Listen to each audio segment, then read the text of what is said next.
ha aumentado desgraciadamente porque el sur atrae en cuanto al turismo puestos de trabajo. O sea, en la creencia de que aquí existen puestos de trabajo, en muchos casos vienen personas de otras islas e incluso desde la península y algunas del extranjero que con promesas de empleo aquí al sur y luego cuando llegan se encuentran con que no hay nada o el empleo que les ofrecen no es el que se le había dicho y en muchos casos pues el dinero que traen exiguo para pasar los primeros días antes de conseguir un empleo se les acaba y terminan en la calle. Lamentablemente la Cáritas parroquial de los cristianos es una de las Cáritas que actualmente está atendiendo semanalmente a unas 30 personas, aproximadamente entre 30 y 40 personas, entre ellas gente de la propia localidad viviendo allí con casa, pero también un colectivo muy importante de personas sin techo, sin hogar, que están viviendo en las calles del sur de los cristianos, del sur de Tenerife, concretamente en los cristianos. Los cristianos, yo con María, la voluntaria de esa Cáritas, he tenido la ocasión o la desagradable escena de ver cómo esos colectivos estaban durmiendo de noche en la calle, en la playa, en muchos casos debajo de árboles, arropados con mantas, según la época del momento, pero con una situación muy triste y muy lamentable. El primer tema que ha planteado de los cristianos, no lo sé si... O sea, tengo idea de que se está tratando de gestionar por parte de Cáritas algún centro de día. Recuerdo que en los cristianos, precisamente, hace algunos años, concretamente hasta el 31 de diciembre del 2005, hubo un centro de día para este colectivo de sin techo. No era ninguna residencia, pero sí se les daba allí de comer, se podían duchar y cambiar de ropa. Al menos estaban atendidos en lo fundamental, lo básico, como es la alimentación y la higiene personal.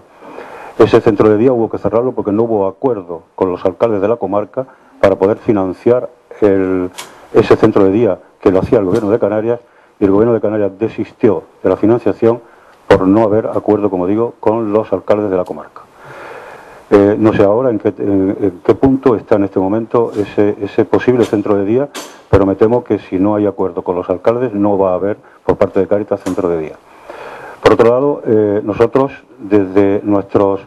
Cáritas parroquiales y arciprestales se han estado haciendo gestiones tanto en alquileres con los propietarios de los inmuebles como con las entidades financieras para retrasar los desahucios lo más posible cuando se habían planteado a familias que nos demandaban este tipo de ayuda. En algunos casos hemos, con un pequeño pago de una parte de la deuda que tenían contraída con el propietario del alquiler o con la entidad financiera, en algunos casos se ha paralizado el desahucio y en otros casos, con las conversaciones que se han mantenido con los servicios jurídicos de las entidades financieras, se ha logrado retrasarlo, pero no paralizarlo del todo, sino retrasarlo. Ahora me temo que con lo último que hay ya, con la ley que parece que está en marcha o con la modificación de la ley hipotecaria, parece ser que estos desahucios se van a paralizar, desgraciadamente, con los dos incidentes que han ocurrido recientemente en nuestro país.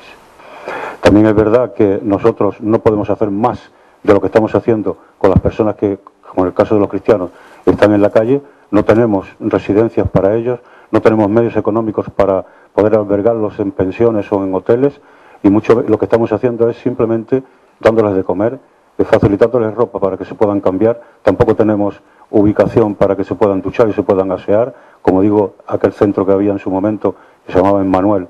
tuvo que cerrarse por falta de financiación, y esta es lamentablemente la situación concretamente con los cristianos. En el sentido de que ya conocen ustedes la situación de ese 40% de niños y niñas en Canarias bajo el umbral de la pobreza. Concretamente en el municipio de Santa Cruz de Tenerife, cuando terminó el curso pasado 11-12, el concejal de Servicios Sociales del Ayuntamiento de Santa Cruz nos dijo que había más de 500 niños en el municipio de Santa Cruz que solamente hacían la comida del colegio.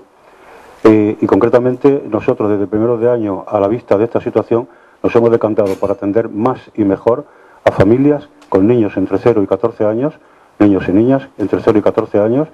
y trabajar con ellas, trabajar inclusive muchísimo más con esas familias para lograr el objetivo final, que es el empleo. Tengamos en cuenta que al día 14 de octubre, de las casi 300 personas que habían acudido a Cáritas al Departamento de Empleo, hemos logrado la inserción de 93 personas en el mercado laboral. Ese es nuestro objetivo primordial, aparte de dar de comer. Pero en Cáritas no solamente es dar de comer y atender necesidades básicas, sino la principal necesidad, que es el empleo para que dejen de depender de los servicios de Cáritas.